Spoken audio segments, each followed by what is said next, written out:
Alright, so today is front suspension install day, or at least teardown. It's probably as far as we're going to get today. So looking at this, it's not in terrible shape. These bushings are destroyed though. I don't no idea how old they are, but you can see they're just touching them. The rubber starts to flake off. So those are getting replaced with nylatron bushings from GoodParts. You can see this one's junk too. Got new ball joints, new, like I said, new bushings, new hardware. I do have that brake kit that I talked about, but we're not going to do that quite yet. I still need to get a new master cylinder and brake booster, and then we'll do that all in one shot and do the rear brakes at the same time. So we'll get started working on this. So first thing is we'll get the brake removed. This comes out in one assembly. We'll get the tie rod undone, have a replacement for that. Then we'll get the sway bar disconnected and drop that down, and then go from there. So we made some progress on the suspension work here. I had to replace the tie rod. That was simple. I just did that while that was out. Here's an example of what the original one looks like.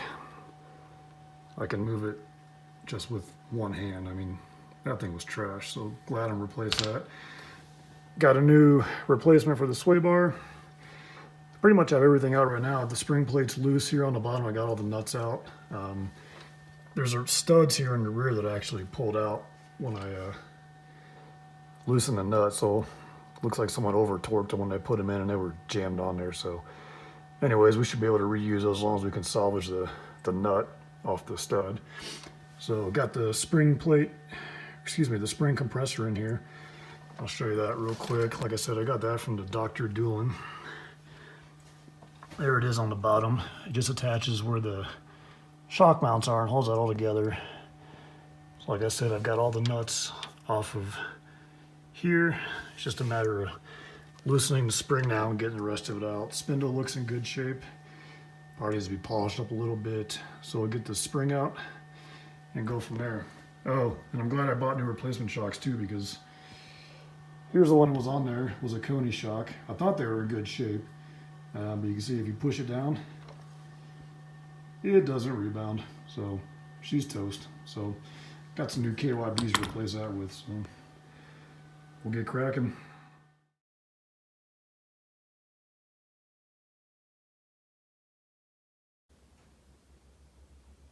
Okay, everything's out and cleaned up and ready to go back in. I've already got the upper control arms installed. So like I said, these are the GoodParts nylatron bushings. They look good. It's a really good fit. I'm happy with that. Part of the installation is you have to remove the body mount that's under here so that you can pry this body part up. You can see where it rubs here, but that allows you to slide this arm in without removing this fulcrum pin. I tried to pull this out just to clean it off, and there is no way. You have to actually put a wrench through the back here, through the engine compartment, to get the bolts that are here in the back. So yeah, screw that. So we're still going. We'll get her together here. All right, we're finally on the home stretch. So like I said earlier, got the new GoodParts bushings and everything put in. Went with the new KYB shock. I really couldn't justify the price for the Coneys with the kind of driving that I do. New spring. Got new trunions and everything. I replaced all the hardware with grade 8 bolts. I picked up at Ace Hardware, so that's those right there. I'm going back and forth with whether or not I should have painted all this, but I was just running out of time, and in my opinion, this is not a concours car, it's a driver's car. So it's just gonna get torn up anyways. So I didn't bother doing that. Maybe in a couple of years I'll wish I would have, but whatever. We are where we are now. There's a better view of some of the new hardware and the bushings. Like I said, replaced everything with all grade 8s. The only fastener I reused was this one right here, and that's because I forgot to buy a longer one at the hardware store. So, but I do have a new nut for it, new nylocks and everything. New sway bar link. It's supposed to be heavy duty. We'll see. The only thing left to do now is put the dust plate back on, put the brakes and the wheel bearings back in, and bolt up the brake caliper, and she should be done. A couple things I I messed up on that I'll tell you about, or that at least were confusing. So if you're trying to turn this, this steering knuckle by hand, sorry, this is in the way, it's going to be super tight on here. And that's because the spring is pushing down on everything, and it's all kind of out of whack. I had a jack under here to push this whole assembly up when I was working on some stuff.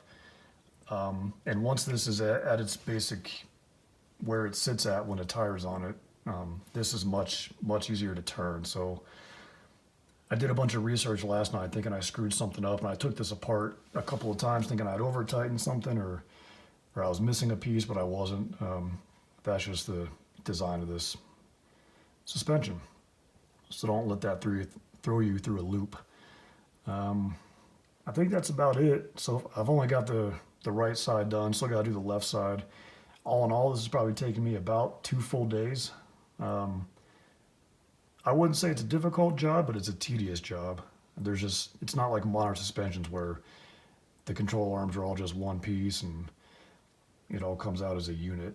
So I've done suspension work on my truck and it was not nearly as difficult as this, or at least as tedious. So what else? Oh, so I remember I told you these studs in the back had stripped out. So I ended up replacing them with a grade 8 bolt. I think it's a 524 if I remember right. Don't quote me on that. But I ended up just doing that rather than trying to get new studs in there. Eventually I'll get all these brake lines replaced when I put the Willwood kit on. These are looking a little worse for wear, but they'll work for now. So I think that's about it. That's the only real major issues I ran into was trying to figure out why this was so tight. And I messed up. I tried to put the spring plate on here before I installed the spring, thinking that I could put the spring in here and then push it up. Well, I couldn't because there's not enough room when these arms are fully articulated all the way down. The spring is too tall to be able to just push it up into this housing. So I had to take that back off, put the spring on, jack the spring up into the housing, and then attach the spring plate back onto this arm. So if that saves you any trouble, I hope it does. So, that's about it, I think. Thanks for watching. We'll get the left-hand side done, and we'll get her out on a test drive, and it should feel better. All the ball joints and everything in here were all destroyed. The connection here was completely loose. The sway bar link was completely loose. This ball joint was completely loose. When I pulled them out, I can just move them by hand. So hopefully this is better. Like I said, thanks for watching. See y'all on the next one.